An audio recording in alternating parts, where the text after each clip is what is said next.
dan aktivitas orang lain dapat terganggu atau mereka mungkin akan sungkan untuk lewat. Sebagaimana kehidupan masyarakat Jawa yang sangat menjunjung tinggi tata krama, duduk di depan pintu juga dianggap kurang sopan karena menunjukkan kurangnya kesadaran akan kebutuhan orang lain. Hal ini sesuai dengan prinsip Tepo Seliro atau sikap tenggang rasa, sebuah kearifan lokal yang mengajarkan pentingnya menjaga kerukunan dan harmoni dalam hubungan sosial. Demikian kabar Ratna Pro 4.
Samudra terbentang khatulistiwa, di situ ku ada bersamamu saudara. Beragam warna kita, suku tak selalu sama. Kau aku Indonesia yang disatukan karena cinta. Karena kita Indonesia, jangan pernah terpecah belah. Walau kita berbeda, walau kita tak sama, tetaplah satu kita, kita Indonesia sesungguhnya.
Suara Budaya Sulawesi Selatan.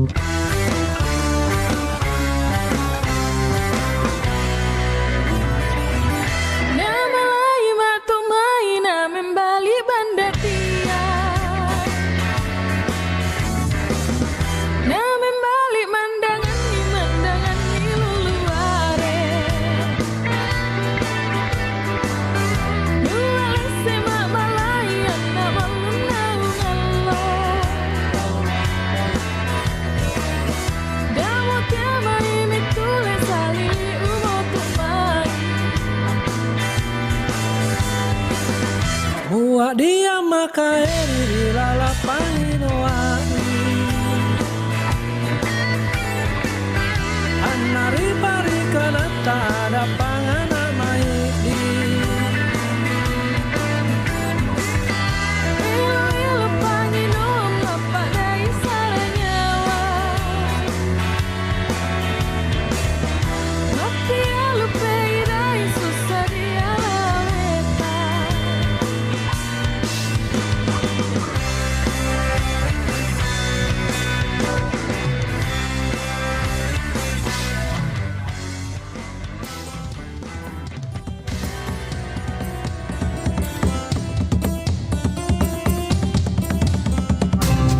Pro 4, Suara Budaya Sulawesi Selatan.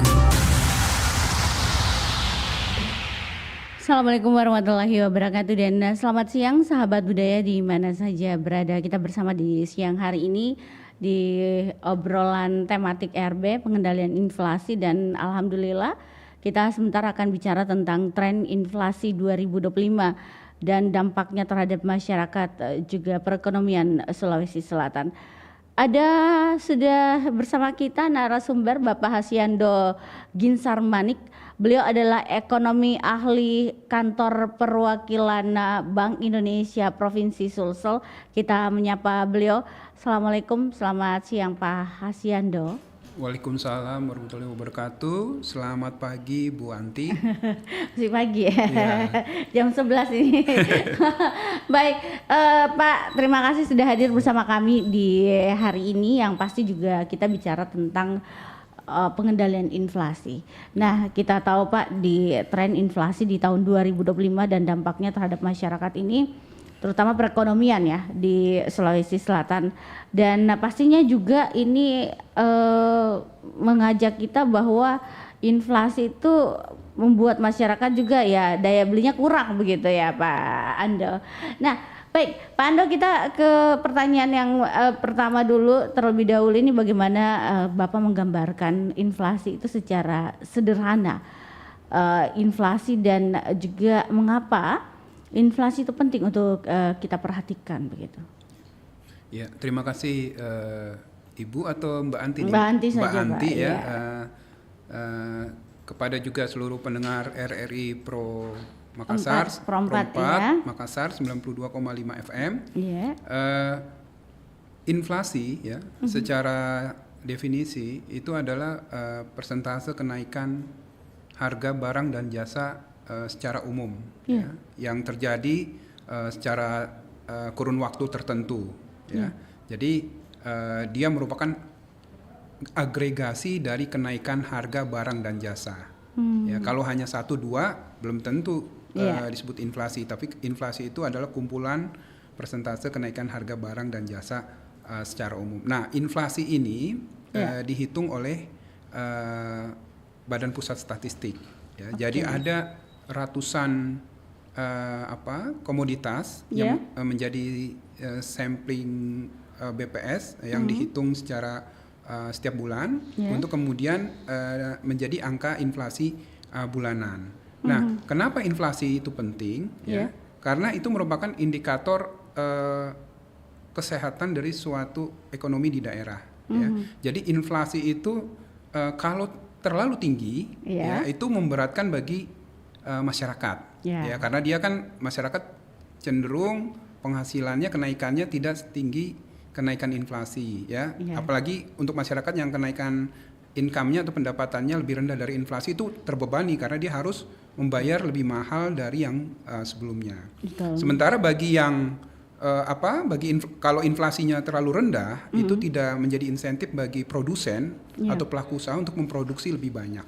Nah, tentu ketika kita berbicara inflasi adalah angka yang optimal, di mana saat ini tahun ini target dari pemerintah dan Bank Indonesia adalah 2,5 plus minus 1% di 2024. Demikian Mbak Anti. Iya. Baik, Pak Ando, kalau melihat kondisi saat ini yang ada di Sulawesi Selatan dan tentunya di tahun 2024 itu sebagai baseline atau juga landasan. Nah, apa sebenarnya landasannya ini, Pak? Sehingga inflasi itu ya naik begitu. Berapa persen sih naiknya Pak? Iya. Penasaran. Oh ya, tunggu. Saya buka line telepon. Pendengar sahabat budaya di mana saja berada boleh langsung bergabung di telepon kami 0811 400 9250. Mungkin ada yang mau bertanya tentang inflasi yang ada saat ini. Ya, masyarakat daya belinya kurang begitu. Sedangkan barang itu melimpah begitu. Begitu ya Pak Ando ya. Oke. Silakan Pak, berapa sebenarnya inflasi saat ini? Jadi ketika kita berbicara angka inflasi ya dalam ini agak teknis ya ada 3 perhitungan yaitu inflasi bulanan, inflasi tahunan dan inflasi akumulasi. Nah, mungkin untuk keseragaman ya kita itu biasanya melihatnya inflasi yang umum ya masyarakat itu adalah yang tahunan year on year. Nah, saat ini inflasi kita di November dari 8 kota IHK indeks harga konsumen kota itu di Sulawesi Selatan itu 1,52%. Ya, year on year itu lebih rendah dibandingkan nasional yang 1,55 ya. Dan angka 1,52 ini pun dia berada pada range khususnya range bawah ya. Tadi saya jelaskan di awal bahwa target dari pemerintah 2,5 plus minus 1 berarti batas bawahnya adalah 1,5. Batas atasnya 3,5 dan kita di 1,52. Jadi cukup baik angka inflasi kita ya tidak terlalu tinggi, tidak membebani masyarakat seperti itu. Oke. Nah, Pak, kalau bicara tentang faktor-faktor yang mempengaruhi proyeksi inflasi sendiri di Sulawesi Selatan pada tahun 2025 nanti, menurut Bank Indonesia sendiri, apa faktor yang mempengaruhinya?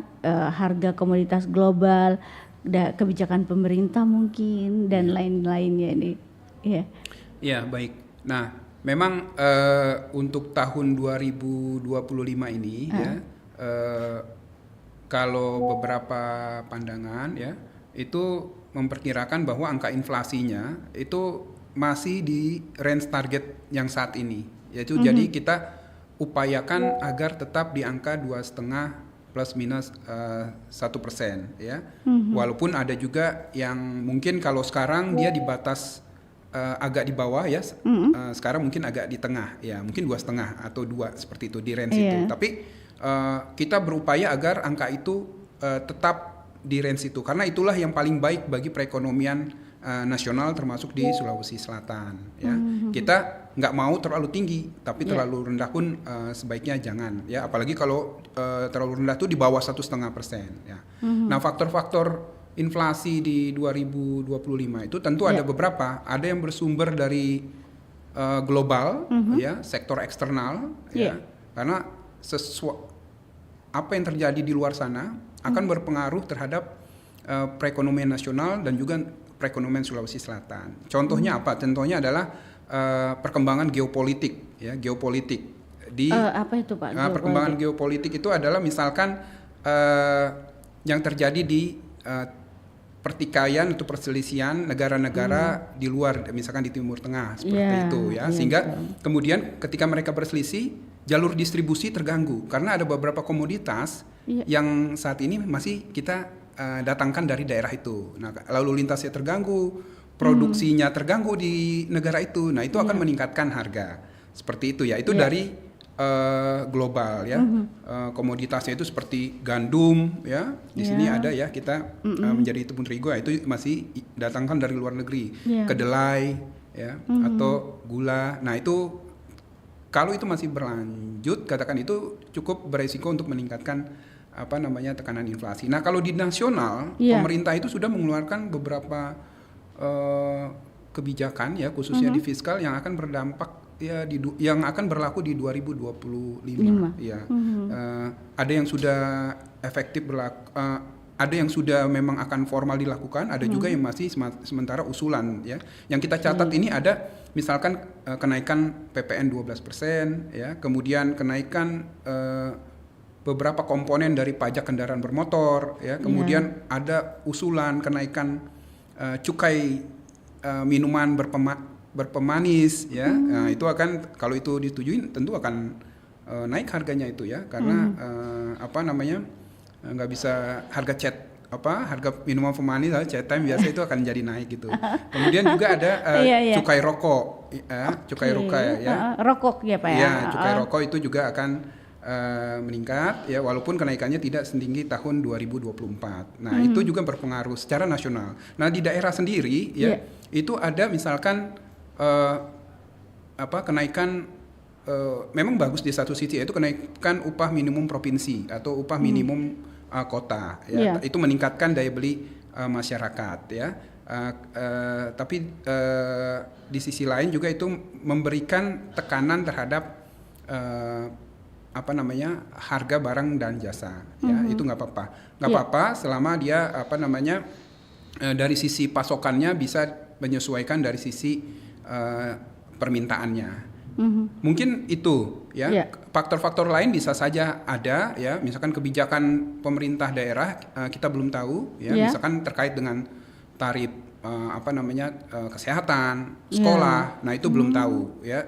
Sekolahnya maksudnya ini apa Pak? Kalau yang negeri, swasta atau itu bisa saja misalkan negeri boleh, swasta boleh. Gitu. Ya kan biasanya kita di akhir semester 1 Juni-Juli ya kan kita kan biasanya itu dapat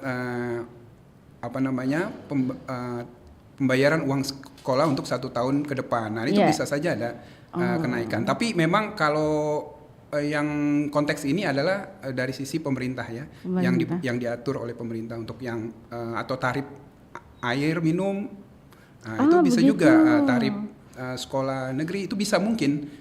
Karena kita kan sekarang sekolah itu bebas biaya ya Pak ya. Tapi tahun-tahun berapa itu? 90-an kita tetap membayar SPP namanya. Ya, ini kan berlaku dia misalkan di tingkat universitas. Di tingkat universitas yang berlaku. Nah, itu harus dikelola secara baik ya. Harapannya tidak membebani masyarakat. Nah, itu kurang lebih cakupan-cakupan dari sisi pemerintah ya, pemerintah daerah yang bisa dikendalikan untuk yang kebijakan administered price yang berasal dari daerah ya. Kita sering BI dan pemerintah daerah berkomunikasi bagaimana agar kenaikan harga itu khususnya yang di wilayah kewenangan pemerintah daerah tidak memberatkan masyarakat. Begitu Mbak Anti. Ya. Oke, baik Pak Ando, kembali lagi. Ini kalau bicara tentang proyeksi inflasi sejalan dengan proyeksi inflasi nasional, apakah sejalan Pak? Ya, itu harus sejalan ya, karena kita di Provinsi Sulawesi Selatan kan spasial dari nasional. Jadi kita tadi sudah dijelaskan di depan bahwa kita berupaya agar inflasi di 2,5%. Ya, berarti tiap daerah juga berupaya di sana. Ya. Ada yang mau bertanya boleh langsung. Ini kita punya inflasi itu 2%, sahabat budaya. Ini cukup lumayan ya, kalau masyarakat kita ya agak tinggi lah Pak Ando. Mohon maaf ya. Baik, silakan 0811 400 9250 atau di WhatsApp kami, sahabat budaya, boleh langsung di WhatsApp kami di 0811 400 9250. Coba lagi kita ke pertanyaan berikut Pak. Ini lanjutkan. Secara umum bagaimana sebenarnya itu inflasi bisa mempengaruhi perekonomian dan tentunya masyarakat kita sendiri? Ya. Selanjutnya juga mungkin nanti penekanan pada dampak inflasi itu sendiri ya Pak ya? Iya. Silakan. Ya, terima kasih Mbak Anti. Jadi memang tadi sudah dijelaskan di awal ya, inflasi itu bila terlalu tinggi tidak baik, terlalu rendah juga tidak baik. Ya, tadi udah saya jelaskan argumentasinya baik dari sisi masyarakat maupun dari sisi pelaku usaha atau produsen. Ya, target kita 2,5 plus minus 1, berarti 1,5 sampai 3,5 itu yang terbaik. Setiap negara itu biasanya negara-negara maju ya itu punya target inflasi ya. Bahwa target itu kemudian turun bisa ya, kita inginnya adalah inflasinya adalah rendah dan stabil, itu yang kita inginkan ya. Jadi kalau sekarang 2,5, beberapa tahun lalu itu 3 plus minus 1 ya. Bahkan lebih tinggi lagi tahun-tahun sebelumnya. Jadi ini udah trennya turun. Jadi sesuatu yang baik ya. Nah, jadi sesuatu yang baik. Nah, mungkin ke depan dia akan turun lagi ke 2 plus minus 1 dan seterusnya ya, menyesuaikan dengan perkembangan perekonomian kita secara nasional. Nah, kemudian tentu inflasi yang tidak terkendali ini akan mempengaruhi inflasi, ya, kegiatan investasi maksud saya, ya, juga pertumbuhan ekonomi. Nah, misalkan gini, kalau biasanya ketika terjadi inflasi kalau terlalu tinggi, ya, central bank dia akan meresponnya dengan kenaikan suku bunga. Nah, suku bunga itu keterkaitannya luas. Ya, ada yang berinvestasi dia pinjam di bank, ada yang menabung di bank. Nah, jadi itu luas. Nah, tentu ketika direspon dengan suku bunga seperti itu akan berdampak pada kegiatan investasi. Suku bunga naik, maka investor bila membutuhkan pembiayaan dia harus meminjam dengan harga yang lebih tinggi, ya, seperti itu. Nah, itu berpengaruh luas. Nah, oleh karenanya makanya inflasi itu perlu terkendali, ya, perlu stabil dan rendah, supaya perekonomian bisa menggeliat dan tumbuh secara berkualitas perekonomian kita. Seperti itu, Mbak. Oke, baik, Pak Ando, kita jeda dulu. Nanti kita akan melanjutkan kebersamaan kita di siang hari ini. Kita dengarkan dulu yang berikut. Nyamuk seringkali dianggap serangga yang mengganggu. Suara terbangnya yang berisik dan senang menghisap darah membuat banyak orang kesal. Tapi tahukah Anda kalau nyamuk yang menggigit manusia hanyalah nyamuk betina? Menurut Center for Disease Control and Prevention atau CDC, nyamuk betina menggigit mamalia karena mereka membutuhkan protein untuk proses reproduksi alias menghasilkan telur. Kandungan protein asam amino yang dibutuhkan nyamuk betina sebenarnya lebih banyak pada hewan mamalia seperti tikus, sapi, dan lainnya. Namun, lantaran hewan mamalia punya lebih banyak bulu dan sulit bagi nyamuk betina untuk menembus kulit, akhirnya mereka menghisap darah manusia.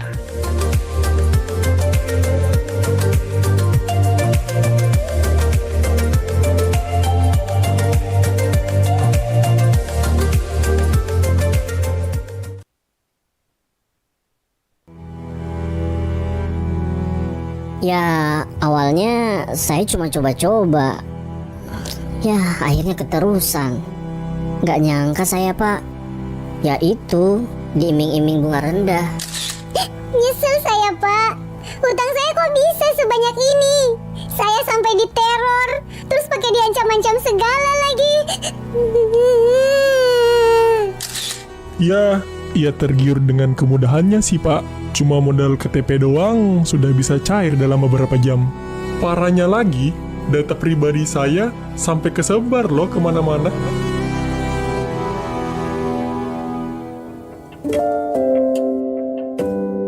Masihkah Anda mempertaruhkan hidup Anda dengan pinjol? Sekali terjebak, gak kuat mental, hidup makin melarat.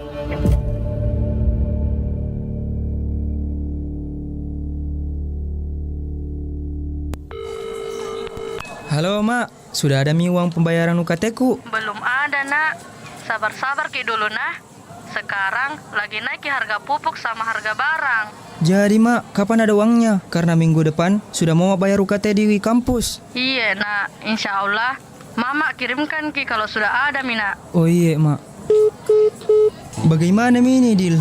Mau bayar uang UKT, tapi belum ada dikirimkan, Kak. Saya kira ada uang tabunganmu.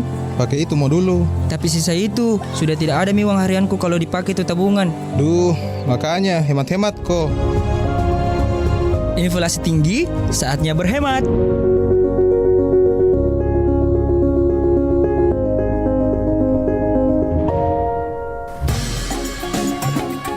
Nusantara Siang, Pro 4, RRI Makassar. Baik, kita masih bersama di siang hari ini, sahabat budaya, dan kita akan bicara masih terkait dengan topik kita, dan ini mengenai inflasi, sahabat budaya. Di awal juga tadi Pak Ando sudah menjelaskan bagaimana inflasi itu di 2024 dan 2025. Dan ini akan kembali lagi, Pak. Kalau bicara tentang inflasi ini pasti panjang ya. Sebenarnya apa sih sektor-sektor yang atau sektor-sektor unggulan yang ada di Sulawesi Selatan yang mempengaruhi inflasi itu sendiri ya? Silakan, Pak. Terima kasih Mbak Anti, juga para pendengar RRI Pro 4. Makassar, ya. Memang terdapat beberapa sektor unggulan di Sulawesi Selatan, ya. Tentu yang pertama adalah sektor pertanian kita, ya. Pertanian dalam arti luas, ya. Bisa tanaman bahan makanan, perikanan, perkebunan, ya.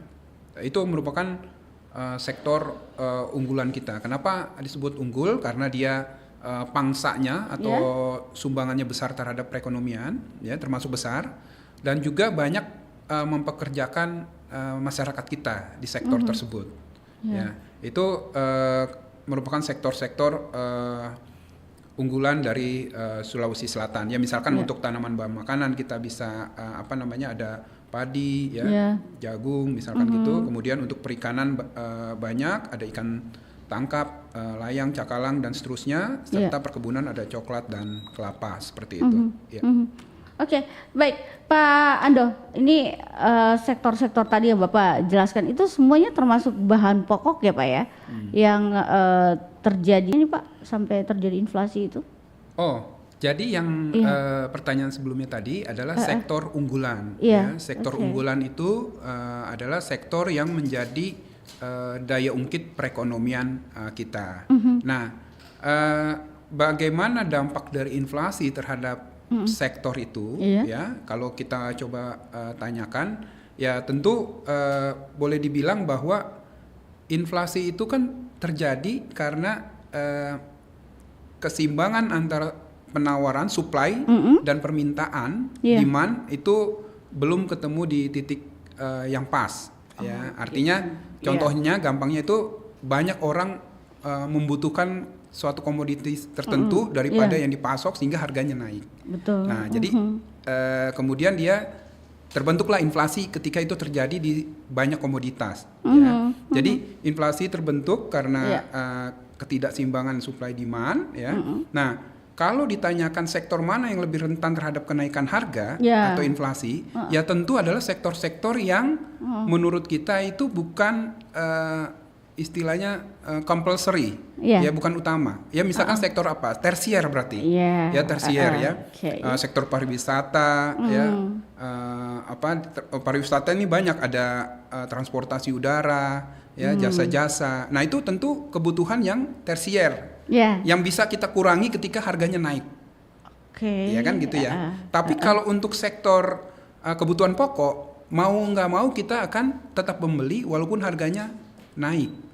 Paling kebutuhannya yang kita coba atur, ya kita atur kebutuhannya kita atur, tapi tidak bisa meniadakan sama sekali seperti itu. Ya.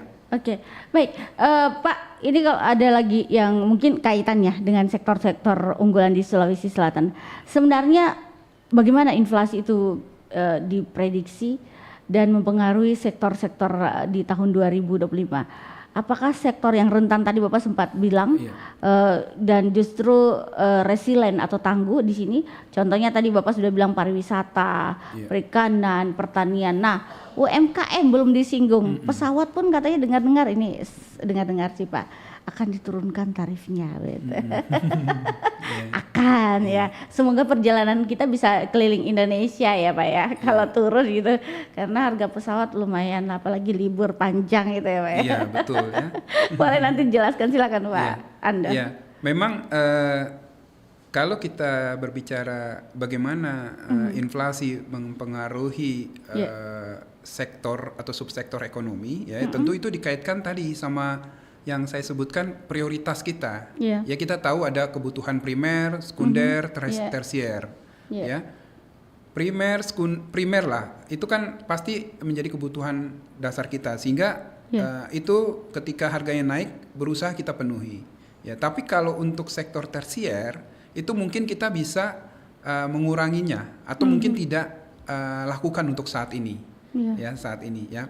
Sama juga misalkan tadi ketika kita akhir tahun ingin bepergian liburan, ya mungkin ketika masyarakat merasa itu terlalu tiketnya mahal, dia mungkin memilih destinasi yang inilah mungkin lebih baik di lokal saja di Sulawesi Selatan, Malino saja Malino atau Tanah Toraja gitu ya. Nah itu mungkin menjadi opsi dari masyarakat kita ya, dibandingkan dia harus bepergian dengan menggunakan pesawat karena harganya sedang naik di akhir tahun. Nah, itu mungkin beberapa hal yang bisa dilakukan oleh masyarakat. Nah, kalau sektornya sendiri ya yang resilient ya tentunya adalah sektor pertanian ya. Sektor pertanian itu resilient ya karena menjadi kebutuhan dasar komoditas yang diproduksi dari sektor pertanian tersebut. Mahal nih beras Pak Ando. Beras itu sudah naik lagi sekarang, lumayan lah ya. Kemarin sempat turun, ini naik lagi Pak Ando. Sebenarnya apa yang mempengaruhi ini? Alam kah atau apa ya? Atau pasokan dari luar negeri ini yang masuk atau bagaimana nih Pak Ando? Boleh dijelaskan dulu Pak Ando. Jadi kalau beras ya kita saat ini harganya ya mungkin Mbak Anti beli berasnya nggak yang ingat itu kemarin atau kemarin lusa ya. Kalau diingat sampai dari awal tahun itu harganya sebenarnya trennya sudah menurun. Tren harga beras itu udah turun ya. Dulu kita ingat El Nino kemarau berkepanjangan. Nah situ harga beras itu tinggi tahun lalu lah. Nah saat ini itu sejak awal tahun sampai dengan sekarang trennya sudah turun ya. Pertama karena faktor iklim yang lebih baik ya. Karena tidak kemarau kering berkepanjangan. Kedua juga ada beberapa beras yang sempat dilakukan pemerintah kita mendatangkan dari luar ya. Yang ketiga iklim yang baik itu tentunya juga akan menambah produksi saat ini. Produksi saat ini relatif baik. Jadi kalau dia misalkan dibandingkan minggu lalu atau 2 minggu lalu dia naik itu menurut saya masih wajar lah. Wajar, yang kita takutkan adalah tren kenaikan itu yang secara terus menerus ya. Jadi Januari, Februari, Maret terus naik harganya. Nah itu berarti ada masalah terhadap komoditas itu. Apakah dari sisi permintaannya atau dari sisi pasokannya seperti itu. Oke, itu tadi Bapak sudah perikanan, pertanian. Perikanan apa ini Pak? Kalau perikanan boleh tahu, udang atau apa ini? Ikan ya. Ikan tadi. Kenapa? Apa faktor cuaca juga atau iklim yang ada begitu Pak? Iya, ya memang kalau perikanan ya itu kendala utamanya itu terkait dengan iklim dan cuaca. Iklim dan cuaca ya. Kita kalau di Sulawesi Selatan itu ada 3 kalau saya tidak salah musim ada 2 wilayah ya, barat dan timur seperti itu. Jadi iklim itu berpengaruh dalam perikanan ketika dia tinggi gelombangnya tinggi nelayan kesulitan melaut, hasil tangkapannya rendah. Nah, kemudian harga menjadi naik. Seperti itu. Ya. Jadi tapi pada saat iklimnya kondusif, iklannya melimpah, nah harga menjadi turun. Apa solusinya? Solusinya dari situasi itu tentu harus diproses penyimpanannya. Ya, jadi bagaimana agar kita punya penyimpanan yang baik. Jadi ketika hasilnya melimpah, kita bisa simpan, kemudian kita bisa mendistribusikan di daerah-daerah yang kurang, sehingga harganya tidak volatile. Volatile itu kadang harganya rendah sekali, kadang tinggi sekali. Yang kita inginkan harganya adalah stabil. Baik bagi penjual maupun bagi pembeli, konsumen. Itu yang kita inginkan sebetulnya. Iya. Oke. Baik, Pak Ando, saya juga akan kembali mengajak lagi sahabat budaya bisa bergabung melalui WA dan ini silakan, biasa ada pendengar kami yang bergabung melalui WA dan Facebook boleh berkomentar di Facebook, silahkan sahabat budaya. Saya akan membacakan di Facebook kita dan juga telepon di 0811 400 9250. Kembali lagi Pak Ando, ini tadi sudah bicara tentang bagaimana inflasi itu bisa diprediksi dari sisi pertanian, perikanan, pariwisata. UMKM Pak, belum dijelaskan ini mungkin. Satu lagi UMKM nih, kenapa itu Pak UMKM? Ada apa dengan UMKM nih? Iya, kalau UMKM saya rasa UMKM itu kan dia pelaku usaha ya. Iya. Artinya kalau pelaku usaha itu yang diinginkan apa sih? Keuntungan ya? Iya, keuntungan. Dari apa? Dari harga kan? Iya, benar. Jadi sama saja mau dia UMKM, mau dia pelaku usaha besar atau lebih dari itu, pasti yang diinginkan adalah keuntungan dari kenaikan harga. Nah, ya kan? Nah, artinya tapi di sisi lain kita ingat kalau harganya ketinggian, masyarakat atau pembelinya juga terbebani. Iya. Tidak ada yang mau pergi, Pak. Tidak ada yang mau pergi beli kan? Iya. Nah, makanya yang terbaik itu adalah inflasi yang di range target. Karena itu optimal. Optimal itu dirasa baik bagi semua pelaku ekonomi. Ya. Kebijakan ekonomi itu bicaranya mencari titik optimal. Ya, jadi kita nggak mau harga terlalu tinggi juga nggak mau, harga terlalu rendah juga nggak mau. Pertanyaannya di harga berapa? Nah gitu. Tadi kalau konteksnya untuk UMKM juga demikian, dia pasti mau mencari harga yang baik supaya dia mau memproduksi lebih atau menjual lebih. Tapi ingat di sisi sebelah ada masyarakat rumah tangga yang terbebani seperti itu. Makanya itu bahan pokoknya naik berarti harga dari UMKM juga naik gitu ya, Pak. Itu semua berpengaruh dan punya keterkaitan. Baik, Pak Ando, bagaimana inflasi di 2025 ini kita perkirakan lah akan mempengaruhi daya beli masyarakat kah di Sulawesi Selatan atau kelompok masyarakat mana yang paling terdampak ini? Iya. Memang inflasi ya atau kita ambil bahasa yang umumnya kenaikan harga ya, harga barang dan jasa secara umum itu akan berdampak bagi semua kelompok masyarakat ya. Ya, karena apa? Karena kita harus membayar lebih dari yang sebelumnya. Ya kan? Karena kita di mana nilai uang kita menjadi lebih rendah, lebih kecil. Nah, 1 juta, mohon maaf Pak Ando ya. 1 juta sekarang pergi ke toko, apa ya saya beli? Mohon maaf ini Pak Ando ya. Biasanya kita sudah beli yang wow segudang contoh, segudang. Sekarang ini setengah gudang. Ya. Setengah gudang. Ya. Ibaratnya. Ya, ibaratnya. Oke, silakan Pak Ando dilanjutkan. Nah, itulah tantangan dari kita, ya, tantangan kita. Bank Indonesia dan juga pemerintah pusat, pemerintah daerah, bagaimana agar kita menjaga harga barang dan jasa itu stabil, ya, supaya tadi daya beli masyarakat juga tetap terjaga.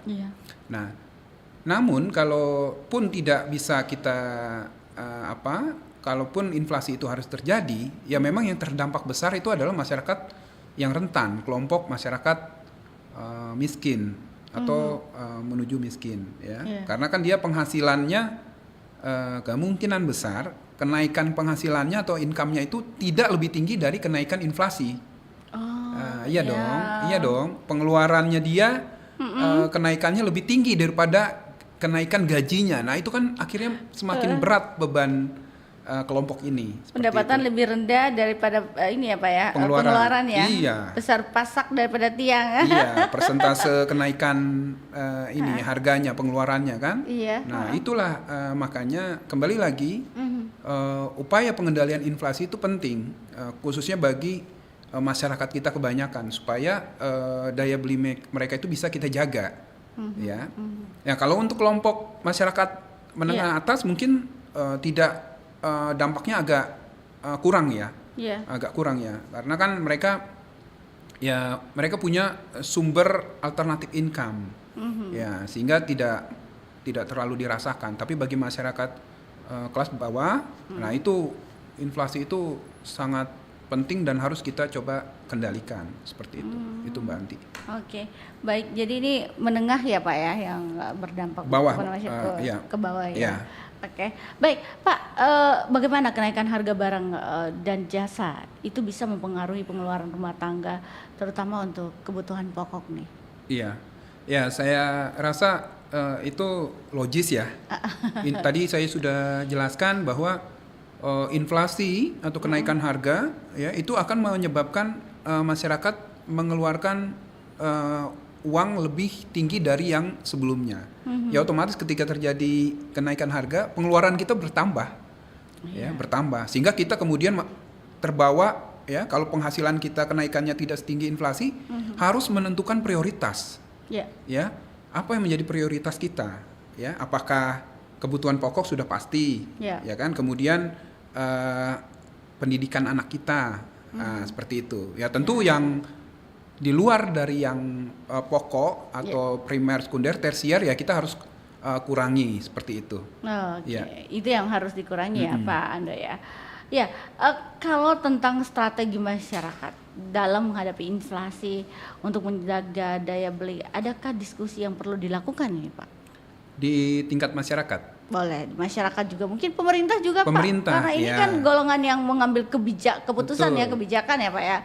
Silakan Pak Ando. Jadi Bank Indonesia bersama dengan pemerintah pusat, ya kita punya yang disebut dengan tim pengendali inflasi pusat. Oh, ada Pak. Ya ada kalau mau bahasanya umumnya ya kayak ada timnya, satgasnya. Ya. Sementara di daerah turunan dari itu kita punya tim pengendali inflasi daerah.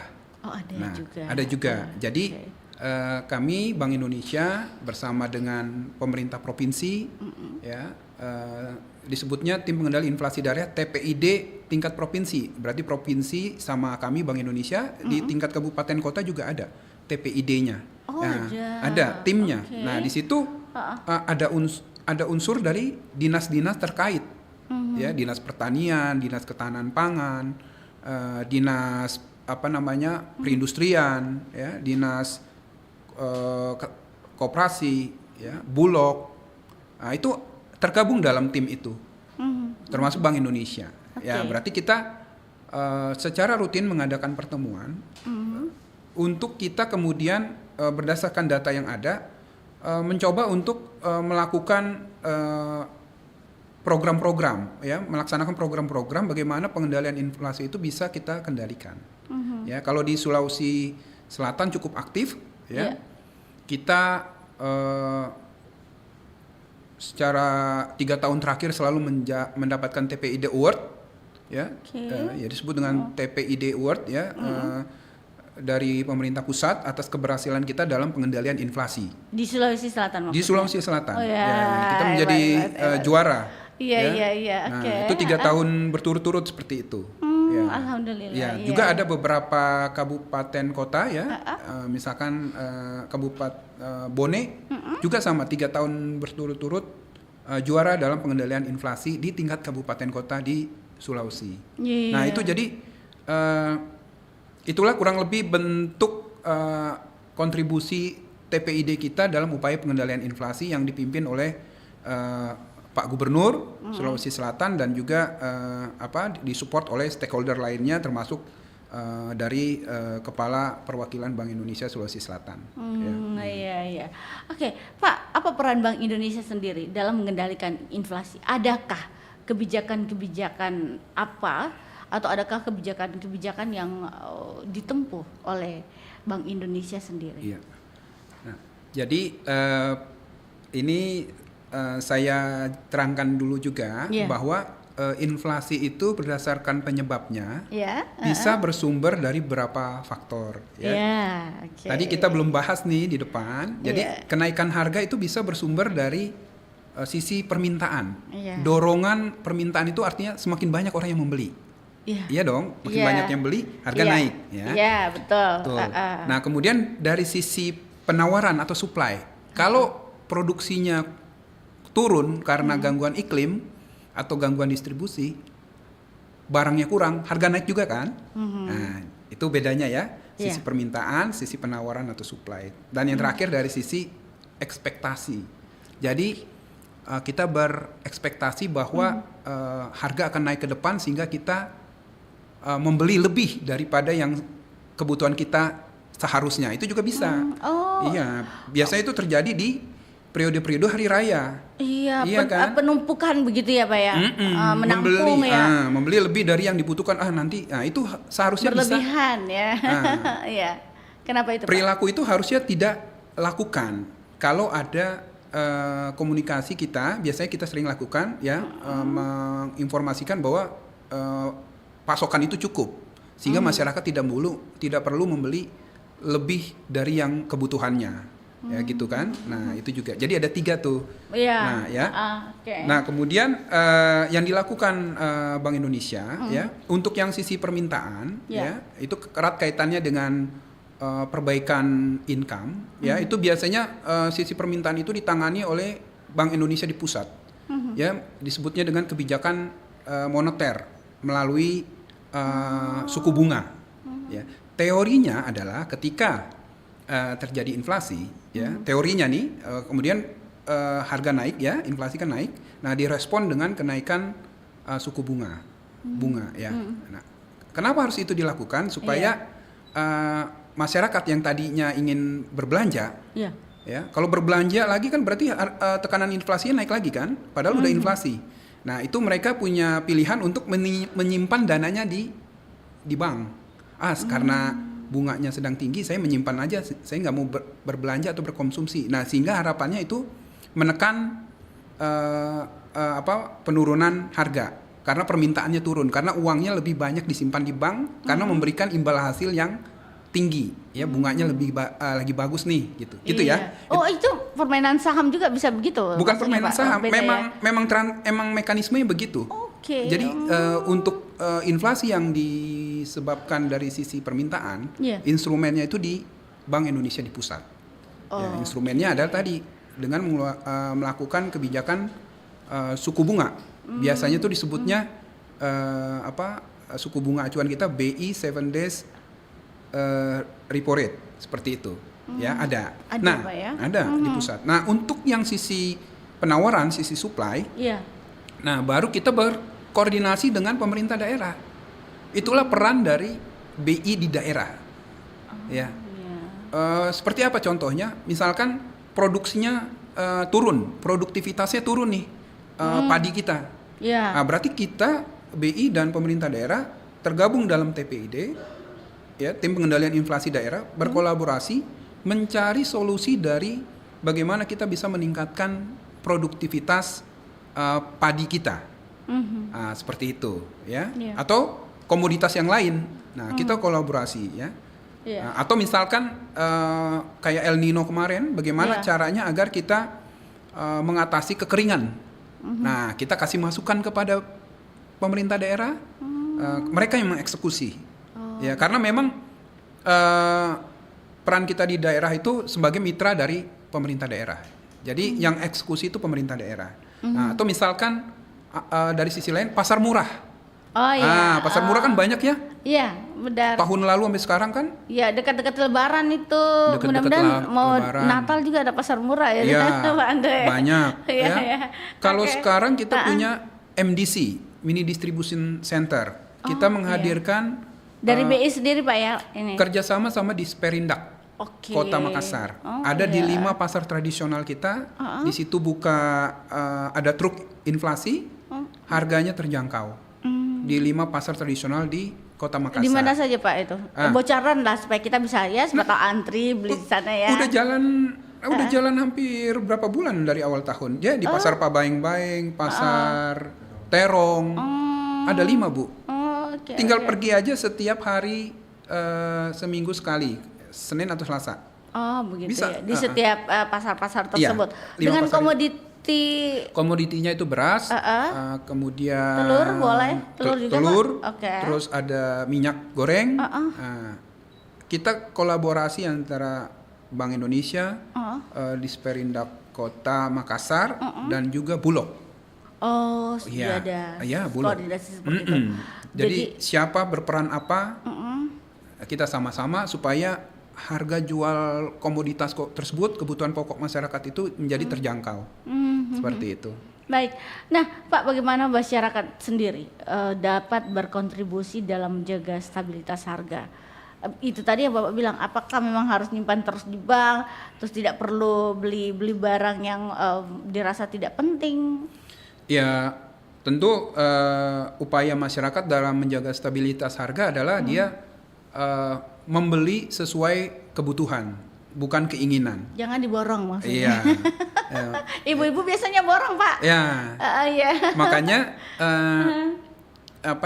pemerintah daerah bersama Bank Indonesia itu berkomunikasi ya melalui forum inilah, Yeah. ya forum ini bahwa stok komoditas itu cukup sehingga masyarakat tidak perlu panik, tidak perlu membeli dari melebihi kebutuhannya. Nah harapannya harga tetap terkendali, seperti itu, ya. Nah itu yang bisa dilakukan masyarakat. Dan juga sekarang ini banyak lembaga yang sudah kita bisa lihat perkembangan harga dari beberapa komoditas.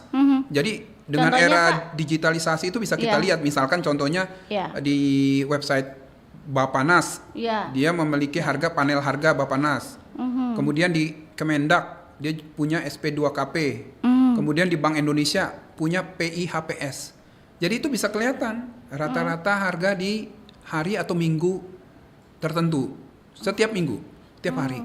Setiap hari Iya, bisa dilihat langsung ya Pak ya, di website-nya tersebut. Iya. Oke. Jadi masyarakat sebelum membeli, ini harganya agak mahal nih, gitu. Padahal rata-ratanya di webnya segini. Ini yang perlu diedukasi kepada masyarakat sebenarnya Pak, karena masyarakat itu sekarang sudah punya handphone, hanya belum tahu kemana mendapatkan informasi tersebut. Begitu. Kemana lagi tadi Pak? Diulang lagi mungkin Tadi yang untuk aplikasi informasi harga itu ada di panel harga Bapanas. Ya, kemudian juga ada di Bank Indonesia di PIHPS, ya itu tinggal aksesnya bisa semua orang lihat perkembangan harga. Ya, kemudian di Kemendak ada SP2KP. Oke, itu Pak ya. Sudah jelas berarti pendengar di mana saja berada. Kita jeda dulu satu pesan berikut ini. Pak Rama, saya dengar usaha Bapak semakin berkembang ya. Apa sih rahasianya? Betul Bu Dini, alhamdulillah. Usaha saya mulai dikenal banyak orang. Kuncinya ada di kualitas dan terus belajar. Selain itu, saya juga rajin memanfaatkan media sosial untuk promosi. Wah, hebat sekali. Bagaimana sih caranya, Pak? Ini juga atas dukungan pemerintah, Bu. Ada program pelatihan untuk digital marketing yang difasilitasi oleh pemerintah. Dan juga ada bantuan modal yang diberikan untuk usaha kecil agar lebih mudah berkembang. Wah, saya juga ingin ikut program itu, Pak. Syaratnya apa saja ya? Ibu bisa mendaftarkan diri di Dinas Koperasi dan UKM di kota ini. Nanti Ibu boleh sama saya ke sana. Mari dukung usaha mikro, kecil, dan menengah UMKM di Indonesia. Dengan bersama-sama kita membangun ekonomi yang kuat dan berdaya saing. Ayo, majukan UMKM Indonesia.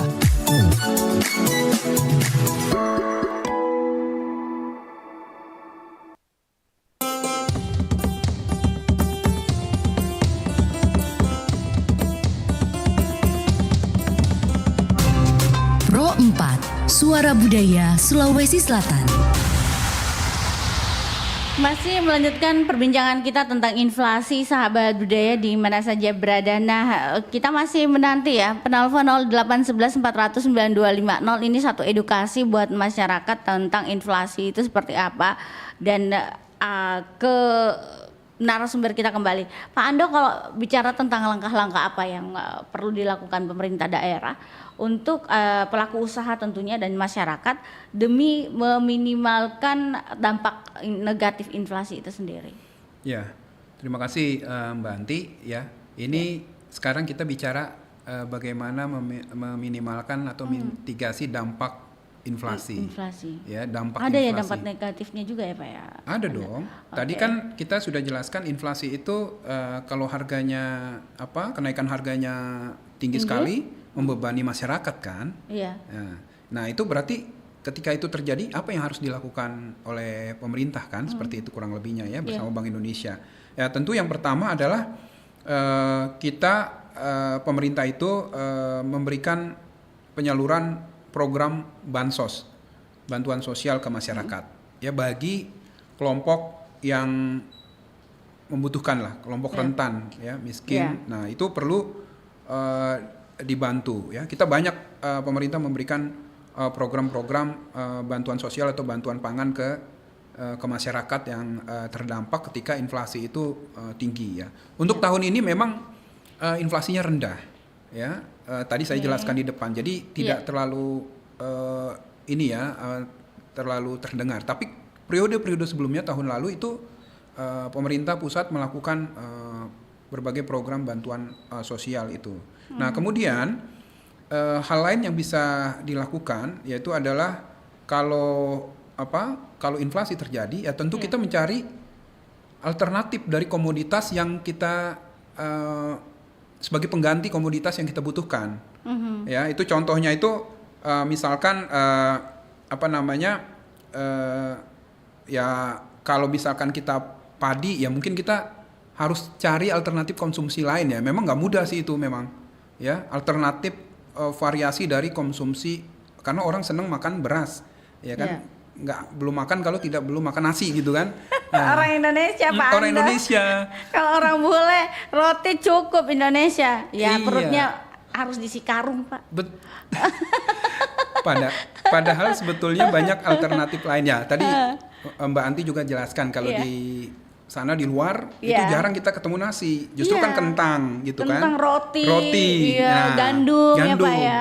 Artinya sebenarnya itu mereka komoditas itu sejajar, tinggal kita merubah perilakunya ini yang memang agak nggak mudah gitu ya, nggak mudah ya. Tapi itu harusnya bisa ya kalau kita ganti kentang gitu ya, ya roti gitu. Nah itu juga menjadi solusi ya.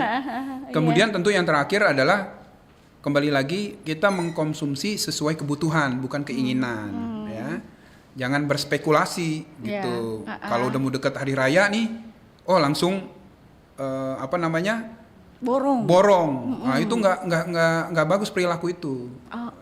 Mungkin pada saat yang bersangkutan tersebut memborong harganya masih normal.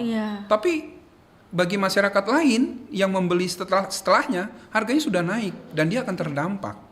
Iya kan? Kan itu uangnya baru ada mungkin ya Pak. Jadi kasihan juga ya Pak ya kalau yang terlambat itu. Oke, silakan lanjut Pak Anda. Ya mungkin itu upaya kita untuk memitigasi dari dampak yang kurang baik dari inflasi. Itu Mbak. Itu dampak negatifnya ya Pak Ando. Nah Pak Ando, kita tinggal beberapa menit nih. Peran pemerintah dalam menjaga stabilitas harga dan ketersediaan pasokan yang pasti ya mungkin bisa langsung dijelaskan inisiatif atau program juga apa yang ada untuk membantu masyarakat, bisa dikomplitkan langsung lah Pak semuanya sampai yang poin kita yang berikutnya. Silakan Pak. Baik, terima kasih Mbak Anti. Ya, memang kita ada beberapa program ya. Tadi saya sudah sebutkan yang pertama kita melaksanakan pasar murah ya pada periode-periode tertentu ya.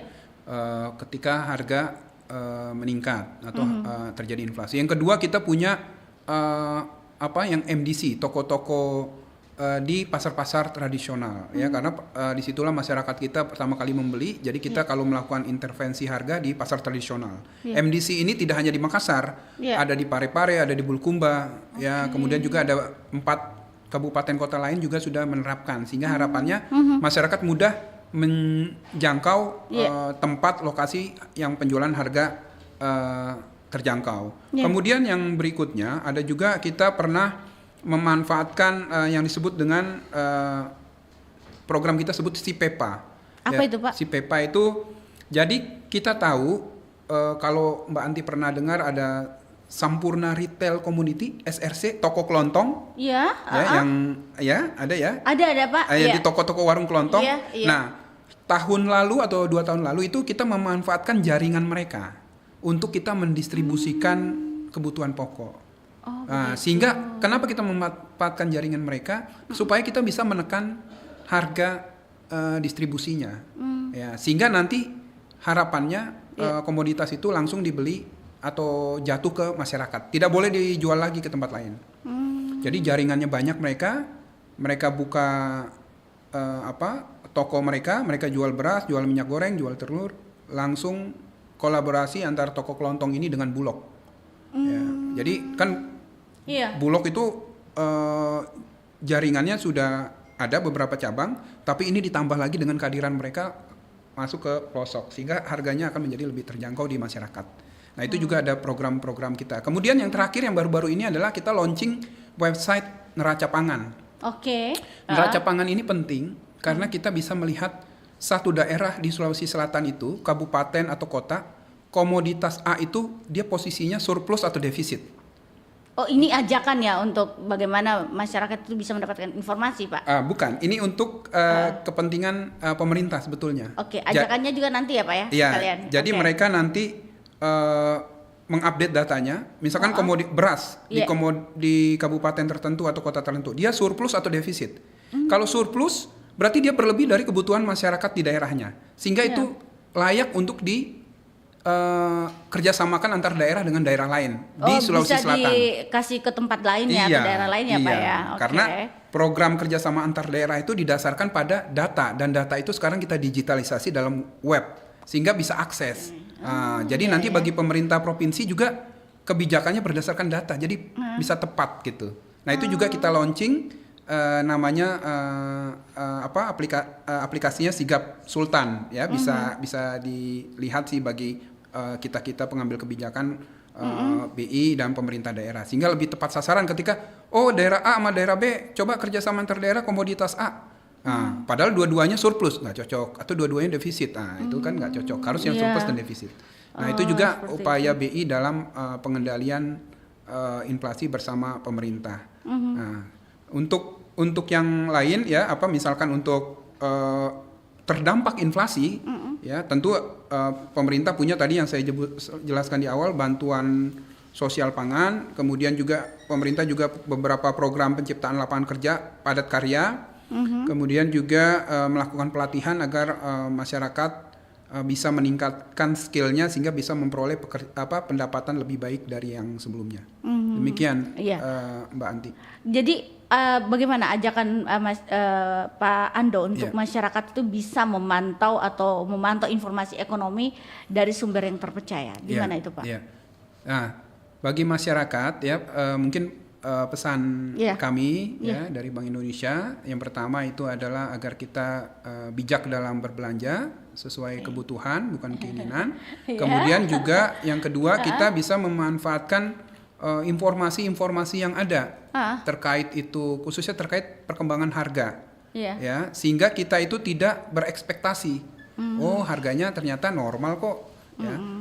Kemudian juga tentu kita mendengarkan informasi seperti ini yang dilakukan RRI Pro 4 Makassar ini bagus ya. Jadi ternyata stok terjaga aman sehingga masyarakat tidak perlu menimbun komoditas yang tidak perlu ketika mendekati hari raya. Termasuk juga statement-statement dari Pak Gubernur ya, atau dari pemangku kepentingan lainnya, misalkan Kepala BI atau Kepala Bulog, itu juga perlu masyarakat tahu sehingga hal-hal atau perilaku yang tidak perlu berlebihan dalam mengkonsumsi bisa dihindarkan. Seperti itu. Oke, baik. Terima kasih Pak Hasyando Ginsar Manik. Beliau adalah ekonom ahli Kantor Perwakilan Bank Indonesia Provinsi Sulsel, dan obrolan tematik kita pengendalian inflasi tentang tren inflasi 2025 dan dampaknya terhadap masyarakat dan perekonomian Sulsel. Terima kasih banyak, semoga ada manfaatnya untuk masyarakat yang mendengar. Terima kasih Mbak Mungkin Anti. pada tidur-tidur dan sambil mendengarkan. Sukses ya Pak untuk aktivitasnya dan BI sendiri. Assalamualaikum warahmatullahi wabarakatuh dan selamat siang. Waalaikumsalam warahmatullahi wabarakatuh. Selamat siang Mbak Anti. Selamat siang Pak. Pro 4, Suara Budaya Sulawesi Selatan.